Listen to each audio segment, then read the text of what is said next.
नमस्कार मेरे प्यारे साथियों, कैसे हैं आप सब लोग। स्वागत है आपका इस यूट्यूब चैनल पर। UP triple C zonal assistant के लिए कंप्यूटर का प्रैक्टिस सेट स्टार्ट किया गया है, जिसमें 15 क्वेश्चन आएंगे और 15 क्वेश्चन पेपर में आने भी हैं। इस वीडियो में भी 15-15 क्वेश्चन होंगे, जिसे आपको अच्छे से सॉल्व करना है और आपको बताना है कि इसमें से आपके कितने क्वेश्चन सही हुए। आप लोग क्वेश्चन देख के अपना वीडियो पॉज कर सकते हैं और आंसर सोच के बता सकते हैं। जब हम आपको बताएं तो आप अपना आंसर मिला लीजिएगा। क्वेश्चन को डिस्कस भी करना है तो वीडियो पे बहुत ही ध्यान से बने रहें, ठीक है, और स्किप मत करिएगा वीडियो को। हर क्वेश्चन बहुत इंपॉर्टेंट है। देखिए, जोनल असिस्टेंट में अगर टारगेट रखना चाहते हैं तो कम से कम 12 नंबर का रखेंगे कि 12 नंबर आपके यहाँ से कम से कम 12 नंबर आपके यहाँ से आने ही चाहिए, ठीक है, क्योंकि कंप्यूटर में बहुत डिटेल में यहाँ से नहीं बनेगा क्वेश्चन। तो आप देख सकते हैं पहला क्वेश्चन लिखा हुआ है। पहला क्वेश्चन है हमारे पास। पहला क्वेश्चन है कि विंडोज़ 10 में किसी क्रिया को अंडू करने के लिए निम्नलिखित में से किस कुंजी संयोजक का उपयोग किया जाता है, ठीक है, किस कुंजी का उपयोग किया जाता है। अगर आपको अंडू यानी जो पहली जो अंतिम प्रक्रिया है, अंतिम प्रक्रिया को हटाने के लिए, मतलब पहले जाने के लिए क्या कर सकते हैं, तो आप जानते हैं यहाँ पे देखिए Ctrl Z और Alt Z, दो चीज़ें यहाँ पे लिखी हुई हैं। तो पहला विकल्प सही हो जाएगा, Ctrl Z बिल्कुल राइट आंसर होगा। अब देखिए Ctrl Z आपने कर दिया, आप चाहते हैं कि फिर से वही चीज़ हो जाए तो आपको रीडू करना होता है Ctrl Y के साथ, ठीक है, Ctrl+Y लगा देंगे तो रीडू हो जाएगा, ठीक है। तो ये क्या है, ये एक अंडू क्या है, एक फंक्शन के लिए की होता है। यहाँ पर क्या करेंगे आप, Ctrl Z का प्रयोग कर देंगे तो आपका जो अंतिम जो कार्य है उसको डिलीट करने के लिए और फिर से वापस आने के लिए रीडू करना होता है, ठीक है। चलिए अगला क्वेश्चन देखते हैं। चैनल पर जो लोग नए हैं वो कृपया चैनल सब्सक्राइब कर लें, बेल आइकन दबाएं जिससे वीडियो का नोटिफिकेशन आपको मिलता रहे। MS एक्सेल वर्कशीट की सेल में प्रविष्ट किए जाने वाले संख्यात्मक मानों का डिफ़ॉल्ट अलाइनमेंट क्या होता है। यहाँ पर यह पूछा जा रहा है कि एक सेल है, ठीक है, ये सेल होती है जो हमारी एक कॉलम और रो के जो बीच का जो स्थान होता है उसको सेल बोलते हैं। तो यहाँ पर जैसे हमने सेल बनाया है, पूछा जा रहा है कि अगर आपको अंक जो डालने हैं तो अंक यहाँ पे होंगे या यहाँ पे होंगे, मतलब इसको बोलेंगे राइट अलाइनमेंट। थोड़ा बड़ा बनाते हैं, समझ भी गए होंगे, ठीक है। आप लोग अपना आंसर दे दीजिए। देखो ऐसे कर लेते हैं, यहाँ पर इसको हल्का सा बड़ा करते हैं। यहाँ पर देखो, जैसे हम यहाँ बनाते एक सेल बनाते हैं, ठीक है, जैसे ये है हमारी सेल, तो जहाँ पर कट्टम कट्टा होता है उसको बोलते हैं सेल, ठीक है। तो यहाँ पर कहा जा रहा है कि अगर आपको नंबर डालने तो नंबर यहाँ पे होंगे या यहाँ पे होंगे, बाय डिफ़ॉल्ट की बात कर रहा है। तो आप लोग कभी कंफ्यूज मत होइएगा। अगर आप लोग कैलकुलेटर देखा है आपने कभी, या मोबाइल में चलाएं या जो कैलकुलेटर वाले आते थे, उसमें अगर कोई अंक डालते थे तो स्क्रीन जो होती थी उसके साइड में यहाँ से नंबर स्टार्ट होते थे। तो समझ लेना इसको क्या, ये है राइट अलाइनमेंट, यानी राइट अलाइनमेंट इसका जो उत्तर होता है। और अगर आपको अल्फ़ाबेटिक कुछ लिखना है, ठीक है, तो वो यहाँ से स्टार्ट होता है। नंबर आपके राइट अलाइनमेंट पे होते हैं। तो बाय डिफ़ॉल्ट अगर देखा जाए तो नंबर जो है आपके वो राइट अलाइनमेंट में होते हैं, ठीक है। कहाँ पे होते हैं, राइट अलाइनमेंट पे। कभी भी कन्फ्यूज हो ना तो जो ट्रिक बताइए वो याद रखना। कैलकुलेटर में आप देखते होंगे जो संख्याएँ होती हैं वो राइट में आती हैं, ठीक है। चलिए अगला, ये क्वेश्चन बहुत कॉमन क्वेश्चन है।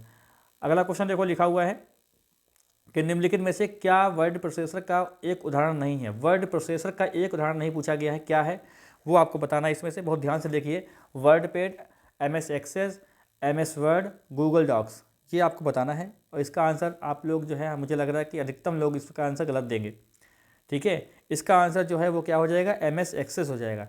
ये वर्ड प्रोसेसर का एक उदाहरण नहीं है, ठीक है। ये क्या होता है, ये माइक्रोसॉफ्ट का एक DBMS है। DBMS का फुल फॉर्म पूछा जाता है। DBMS यानी डाटाबेस मैनेजमेंट सिस्टम, ठीक है। डाटा अब B से बेस हो जाएगा, अब M से मैनेजमेंट हो जाएगा, S से हो जाएगा सिस्टम, डाटाबेस मैनेजमेंट सिस्टम, ठीक है। तो यहाँ पर हो जाएगा MS एक्सेस। आप जानते होंगे कि वर्ड पैड भी होता है और मतलब वर्ड प्रोसेसिंग में वर्ड लिखने के लिए, ठीक है, वर्ड पैड भी होता है, MS वर्ड भी होता है और गूगल डॉक्स होता है। ये आप लोगों ने, अधिकतर लोगों ने ये आंसर दिया होगा। पर गूगल डॉक्स जो होता है ना, ये एक वेबसाइट पे गूगल पे होता है, वहाँ पे आप अपना डॉक्यूमेंट्स बना सकते हैं, उसके लिए होता है ये, ठीक है। वहाँ पे आप वर्ड लिख सकते हो, ये नेट पे मिलता है, ठीक है। अगला सवाल देखते हैं। क्वेश्चन नंबर 4 देखो लिखा हुआ है, यहाँ पे लिखा है कि MS वर्ड, यहाँ देखो MS गलत लिखा है। MS वर्ड 2010 में फाइल टैब पर जाने के लिए निम्नलिखित में से किस कीबोर्ड का आप उपयोग करेंगे। देखिए यहाँ पर क्या आता है, MS वर्ड में आपको फाइल टैब पर जाना है, फाइल टैब पर। तो यहाँ पर आपको ये चीज़ करनी होगी, ठीक है, ये चीज़ आपको करनी होगी कि एक होता है फाइल रिबन होता है, ठीक है। तो उसमें आपको क्या करना पड़ता है, जो एक होता है फाइल टैब रिबन इंटरफेस होता है, तो उसमें अगर आप अल्ट दबा दो तो अल्ट से जो होता है ना, अल्ट से जो है फाइल रिबन जो होता है ना, एक रिबन जो होता है सामने यहाँ पे MS ऑफिस में यहाँ पर होता है, ठीक है, ऐसे पड़ा होता है, वो एक्टिव हो जाता है। उसके बाद अगर आप आल्ट के बाद F दबा दोगे ना, आल्ट के बाद F दबा दोगे तो डायरेक्ट आपको फाइल मिल जाएगी, डायरेक्ट आपको फाइल मिल जाएगी। तो यही पूछा जा रहा है, ये पूछा जा रहा है आपसे कि MS वर्ड में फाइल टैब पर जाने के लिए निम्नलिखित से किस शॉर्टकट की का प्रयोग होता है। तो Alt 5 का होगा, ठीक है। Alt डालने पर रिबन जो है वो एक्टिव हो जाएगा और F दबाने पर फाइल पे चले जाएंगे, ठीक है।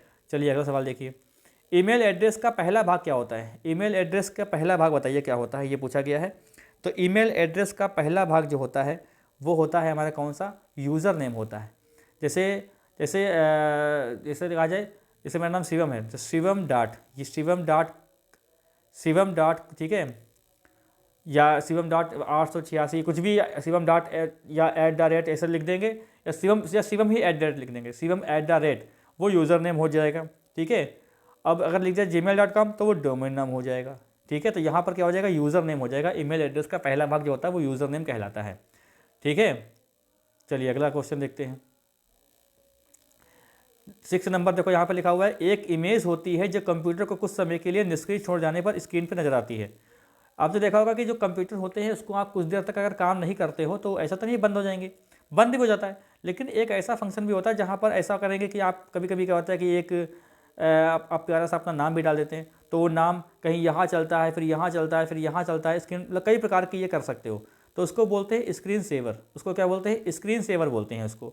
यहाँ पर लिखा हुआ है, एक इमेज होती है जो कंप्यूटर को कुछ समय के लिए निष्क्रिय छोड़ देने पर स्क्रीन पर आ जाती है, तो उसको हम क्या कहते हैं? स्क्रीन सेवर बोलते हैं इसको। ऑप्शन नंबर बी सही है, ठीक है। अगला सवाल देखो, यहाँ पे लिखा हुआ है, यदि फायरवॉल क्या होता है? एक दीवार होती है, ठीक है, जो सुरक्षा करने के लिए होती है, मतलब आपस में कंप्यूटर के बीच में सुरक्षा प्रदान करता है, उसको फायरवॉल बोलते हैं, ठीक है। यदि फायरवॉल को 2 या 2 से अधिक नेटवर्क के बीच में रखा गया है और विभिन्न नेटवर्क के बीच ट्रैफिक पर नज़र रखता है तो इसे क्या कहते हैं? तो इसे हम क्या कहते हैं? इसे हम कहते हैं नेटवर्क फायरवॉल, ठीक है। इसे हम क्या कहते हैं? नेटवर्क फायरवॉल कहते हैं, ठीक है। चलिए अगला देखते हैं। देखो, नेटवर्क फायरवॉल हार्डवेयर और सॉफ्टवेयर के दोनों हो सकते हैं, ये बात ध्यान रखना। नेटवर्क फायरवॉल जो होते हैं वो हार्डवेयर और सॉफ्टवेयर दोनों हो सकते हैं, और IP एड्रेस भी हो सकता है इसका। अब नेटवर्क है तो IP एड्रेस भी होता है। IP एड्रेस क्या होता है? पहचान होती है, इंटरनेट प्रोटोकॉल। अगला सवाल देखो, MS वर्ड 2019 में एक पैराग्राफ ऊपर जाने के लिए निम्नलिखित में से किस कीबोर्ड शॉर्टकट का उपयोग किया जाता है? ये देखने में क्वेश्चन आसान लग रहा है पर बहुत टफ क्वेश्चन होता है ये, ठीक है। बहुत टफ मतलब क्या, ये थोड़ा सा प्रैक्टिकली वाले क्वेश्चन होते हैं, ठीक है। तो MS वर्ड में अगर क्या करना है कि अगर आपको एक पैराग्राफ ऊपर जाना है, एक पैराग्राफ खाली जाना चाहते हैं ऊपर, ठीक है, तो आपको क्या दबाना पड़ेगा, ये आपसे पूछा गया है। तो देखिए क्या लिखा, कंट्रोल डाउन या कंट्रोल लेफ्ट, कंट्रोल अप या कंट्रोल राइट। तो देखिए आपको यहाँ पे एक तुक्का मार सकते हो, तुक्का मार के क्या होगा कि ऊपर जाना है तो क्या करोगे? कंट्रोल अप एरो को दबा दोगे तो आप एक पैराग्राफ ऊपर चले जाओगे, ठीक है। तो यहाँ पर और चीज़ देख लेते हैं, जैसे क्या होता है कि जैसे आपको कंट्रोल डाउन करना है तो कंट्रोल डाउन क्या करोगे? तो एक पैराग्राफ नीचे आ जाओगे। अगर आपने कंट्रोल डाउन कर दिया तो एक पैराग्राफ नीचे आ जाओगे, और कंट्रोल राइट अगर कर दिया आपने, ठीक है, कंट्रोल राइट कर दिया तो क्या होगा कि शब्द के दाईं ओर आ जाओगे, और अगर कंट्रोल लेफ्ट कर दिया तो क्या हो जाएगा? शुरुआत में आ जाओगे, ठीक है। यहाँ पर क्या हो जाएगा? कर्सर बटन क्या हो जाएगा कि जो एक सटीक एक शब्द होगा उसके बाएं आ जाओगे, वो कंट्रोल लेफ्ट हो जाता है, ठीक है। अगला देखो, लेन का पूर्ण नाम क्या है? लेन का पूर्ण रूप क्या होता है? तो छोटे से एरिया में बना होता है लेन। और देखिए जो आपने टोपोलॉजी पढ़ा होगा ना, टोपोलॉजी जो स्टार होती है, रिंग होती है, बस होती है, वो लेन के लिए ही होती है। तो यहाँ पर क्या हो जाएगा? लोकल एरिया नेटवर्क इसका आंसर हो जाएगा। ये बहुत कॉमन क्वेश्चन है, ये मतलब आता रहता है, लोकल एरिया नेटवर्क। देखो क्वेश्चन नंबर 10 है कि डेस्कटॉप पर आसन्न आइकनों को सेलेक्ट करने के लिए, डेस्कटॉप पर आसन्न आइकनों को सेलेक्ट करने के लिए आपको कुंजी दबानी होगी और फिर उस आइकनों पर क्लिक करना होगा जिन्हें आप सेलेक्ट करना चाहते हैं। तो क्या करोगे भाई इसके लिए किसका प्रयोग करोगे आप? देखो किसी को सिलेक्ट करने के लिए हम शिफ्ट का प्रयोग कर लेते हैं, ठीक है। अगला देखो, यहाँ पर लिखा हुआ है कि निम्नलिखित में से कौन सी वोलेटाइल मेमोरी की सही परिभाषा है? तो जो वोलेटाइल का मतलब होता है अस्थायी और नॉन वोलेटाइल का मतलब होता है स्थायी, ये उल्टा होता है थोड़ा, ठीक है, ध्यान रखना। तो जो वोलेटाइल मेमोरी जो होती है इसका मतलब क्या होता है?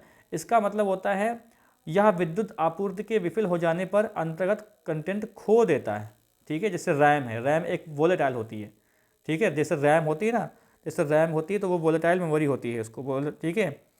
तो ये जो होता है ये अपना कंटेंट खो देगा, जब लाइट चली जाएगी तो अपना कंटेंट खो देता है, ठीक है।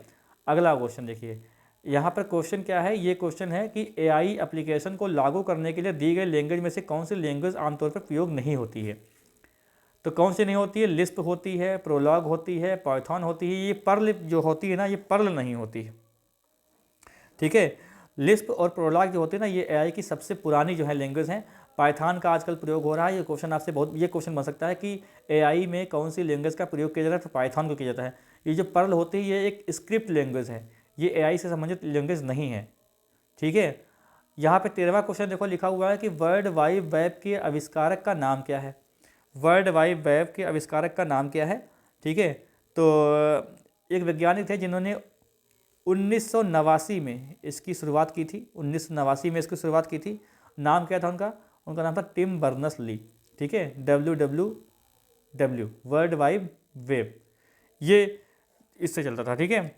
और इसी में प्रयोग क्या होता है, इसमें एक तो प्रयोग होता है आपका HTTP होता है जिसमें हाइपर टेक्स्ट ट्रांसफर प्रोटोकॉल होता है, और HTML होता है इसी के अंतर्गत, जिसमें हाइपर टेक्स्ट मार्कअप लैंग्वेज होता है, एक URL होता है, ठीक है। और URL क्या है, यूनिफॉर्म रिसोर्स लोकेटर। अच्छा ये बताइए वर्ल्ड वाइड वेब जो है पहली बार जनता के लिए कब उपलब्ध किया गया था, तो ये 1991 में, ठीक है। 1989 में आविष्कार हुआ था और जनता के लिए 1991 में इसको शुरुआत की गई थी, याद रखना है 1991 में, ठीक है। चलिए और अगला देखते हैं। यहाँ पे देखिए क्वेश्चन है 14वां, सेकेंड लास्ट क्वेश्चन है कि एक ऑपरेटिंग सिस्टम एक व्यक्ति को प्रतीकों, आइकनों, विजुअल मेटाफर और पॉइंटिंग डिवाइसों के उपयोग के माध्यम से कंप्यूटर के साथ संवाद करने में सक्षम बनाता है। यह निम्नलिखित में से किस रूप में वर्गीकृत किया गया है, किस रूप में। देखिए क्या लिखा हुआ है, विजुअल मेटाफर, प्रतीकों, ये सब जानते हो क्या है। अगर आपके लैपटॉप में या आपके कंप्यूटर में अगर ग्राफिक पड़ा हुआ है ना तो बहुत अच्छा दिखता है, तो ग्राफिकल यूज़र इंटरफेस, ठीक है, इसको बोलते हैं GUI। इसको क्या बोलते हैं भाई, GUI बोलते हैं। ये पूछा गया पेपर में सवाल है कि GUI की फुल फॉर्म क्या है, तो ग्राफिकल यूज़र इंटरफेस है। अंतिम सवाल देखते हैं। अंतिम सवाल क्या है कि IBM द्वारा फ्लोटान कब विकसित किया गया था। तो फ्लोटान जो है ना एक जो भाषा है, ये भाषा है कैसे समझे, ये एक वैज्ञानिक भाषा है, ठीक है। और फ्लोटान, तो फ्लोटान जो है ना 1954 में जो है फ्लोटान का आविष्कार किया गया था। और इसके वैज्ञानिक का नाम अगर आपसे पूछा जाए तो इसके वैज्ञानिक का नाम है जॉन बेकस। ये याद रखना, क्या नाम है इसका नाम, जॉन बेकस जो नाम है वो IBM ने फ्लोटान यानी फ्लोटान भाषा के आविष्कारक का नाम क्या है, जॉन बेकस है, ठीक है। मतलब ये जो IBM था ना, इसने प्रोग्रामिंग की प्रक्रिया को छोटा कर दिया था और कंप्यूटर प्रोग्रामिंग को अधिक सुलभ बना दिया था, ठीक है। जॉन बेकस ने क्या किया था 1954 में, जॉन बेकस और उनकी प्रोग्रामिंग जो टीम थी 1954 में फ्लोटान का आविष्कार किया था। इसका फुल फॉर्म क्या होता है, इसका फुल फॉर्म होता है फार्मूला ट्रांसलेशन, ठीक है। क्या फुल फॉर्म, इसका फुल फॉर्म भी पूछा गया है, फार्मूला ट्रांसलेशन इसका फुल फॉर्म होता है। तो ये हो गए पूरे 15 क्वेश्चन। आप लोग बताइए कितने आपके सही हुए थे। और ये जो टेस्ट सीरीज है ये आपको डेली बेसिस पे मिल जाएगी। और जो भी आपके साथी तैयारी करने वाले हैं उनके साथ वीडियो को शेयर करें। चैनल पे जो लोग नए हैं वो कृपया सब्सक्राइब कर लें, बेल आइकन दो, इसी वीडियो का नोटिफिकेशन आपको मिलता रहे। और साथ ही साथ आपको हिंदी पढ़ाई आ रही है, हिंदी की क्लास भी जो है अल्टरनेट पे आ रही हैं, तो उन्हें भी आप देखते रहें। तो आपकी हिंदी में 30 में से 30 लाने की जो है पूरी गारंटी मेरी रहेगी, क्योंकि उसमें पर्यायवाची और विलोम जितने भी सब कुछ होता है वो सब कुछ हम ही आपको प्रोवाइड करेंगे, ठीक है। तो कोई डाउट है किसी क्वेश्चन पे या फिर आपको कोई सवाल करना है तो कमेंट बॉक्स खुला हुआ, कमेंट कर सकते हैं। वीडियो को लाइक करना ना भूलें, प्यारे से कमेंट छोड़ दें। मिलते हैं नेक्स्ट वीडियो में।